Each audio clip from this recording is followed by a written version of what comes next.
बीते 10 मार्च को अंतर्राष्ट्रीय महिला दिवस के दिन महिलाओं को खूब बधाई और शुभकामनाएं दी गई, जबकि महिलाओं के संदर्भ में देश की स्थिति अत्यंत चिंताजनक और भयावह है। मैं आकृति कुमारी MBN न्यूज नेटवर्क में आपका स्वागत करती हूं। जिस प्रकार मनुस्मृति के सिद्धांतों ने देश के मूल निवासी पुरुष वर्ग को उन तमाम अधिकारों से वंचित रखा जिससे उनका सामाजिक, आर्थिक, राजनैतिक और शैक्षणिक विकास हो सके, ठीक उसी प्रकार आर्यों ने भारत देश की महिलाओं को भी उन सभी अधिकारों से अछूता ही नहीं रखा, बल्कि उनको सिर्फ भोग विलास की वस्तु से ज्यादा कुछ नहीं समझा। द्विजों ने अपनी व्यवस्था में महिलाओं के सामाजिक, आर्थिक, राजनैतिक और शैक्षणिक अधिकारों को छीनकर उन्हें घरों के कामकाजों तक ही सीमित रख दिया।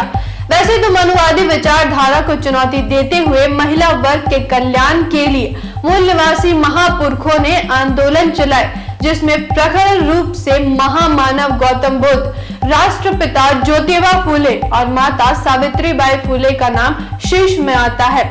फूले दंपति के विचारधारा से प्रभावित होकर और महिलाओं की सामाजिक, आर्थिक, शैक्षणिक आदि क्षेत्रों में उनकी दुर्दशा को देखते हुए बाबा साहेब ने देश के प्रथम कानून मंत्री के रूप में 1951 में संसद में हिंदू कोड बिल पेश किया।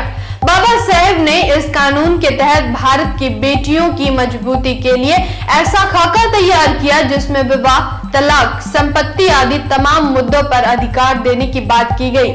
वर्तमान परिप्रेक्ष्य में हम देखें तो महिलाओं की दशा सुधारने के हिंदू कोड बिल मील का पत्थर साबित हुआ है।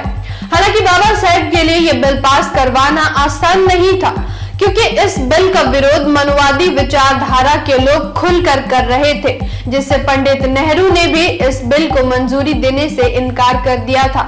मनुवादी विचारधारा के लोग महिलाओं के अधिकारों के सशक्त विरोधी थे, लेकिन बाबा साहेब पुरुषों के बराबर महिलाओं को भी उनके अधिकार दिलाने के पक्ष में थे और बिल पास न होने के कारण ही उन्होंने कानून मंत्री के पद से भी इस्तीफा दे दिया।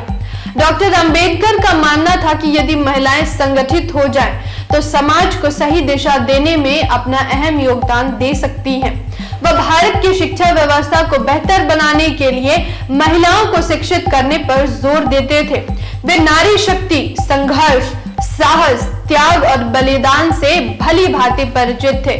हालांकि बाद में लोगों और विशेषकर महिलाओं को हिंदू कोड बिल की महत्वता समझ में आई और इसे लागू करवाने के लिए समाज के बुद्धिजीवियों ने आवाज उठाई, जिसके बाद न चाहते हुए भी प्रथम लोकसभा चुनाव के बाद पंडित जवाहरलाल नेहरू ने हिंदू कोड बिल को कई हिस्सों में बांटकर कई एक्ट बनाए, जैसे हिंदू मैरिज एक्ट 1955, हिंदू उत्तराधिकारी अधिनियम 1956, हिंदू दत्तक ग्रहण और पोषण अधिनियम, हिंदू आवश्यक और संरक्षण अधिनियम। लेकिन भारत में आज भी महिलाओं की स्थिति उस तरह नहीं है जैसे बाबा साहेब ने कल्पना की थी। निर्णय लेने वाले पदों में महिलाओं की स्थिति काफी कम है।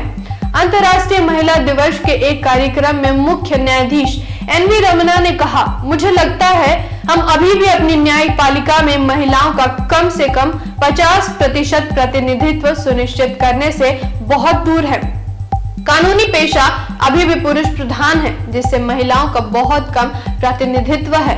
उन्होंने कहा कि महिलाओं को अक्सर अदालत कक्ष के भीतर शत्रुतापूर्ण माहौल का सामना करना पड़ता है और प्रताड़ना, बार और बेंच के सदस्यों की तरफ से सम्मान की कमी तथा उनकी राय को दबाना कुछ अन्य दर्दनाक अनुभव हैं जो अक्सर कई महिला वकीलों द्वारा सुनाए जाते हैं। परिणाम स्वरूप भारत में पंजीकृत लगभग 17 लाख अधिवक्ताओं में से केवल 15% महिलाएं हैं। NV रमना ने महिलाओं के कानूनी शिक्षा के लिए आरक्षण की बातें रखते हुए कहा, मैं सकारात्मक कार्रवाई का प्रबल समर्थक हूँ। प्रतिभा के भंडार को समृद्ध करने के लिए मैं कानूनी शिक्षा में लड़कियों के लिए आरक्षण का पुरजोर प्रस्ताव करता हूँ। आंकड़े साबित करते हैं कि इस तरह से प्रावधान से जिला स्तर पर महिला न्यायिक अधिकारियों की नियुक्ति में उत्साहजनक परिणाम मिले हैं। अंत में भारत के संविधान को लागू कर देश में लैंगिक असमानता और इससे उत्पन्न भेदभाव को स्थायी तौर पर समाप्त किया जा सकता है। आज संविधान पढ़ना और पढ़ाना ही जरूरी है। फिर लौटूंगी एक ऐसे ही महत्वपूर्ण खबर के साथ। धन्यवाद। जय संविधान, जय भारत।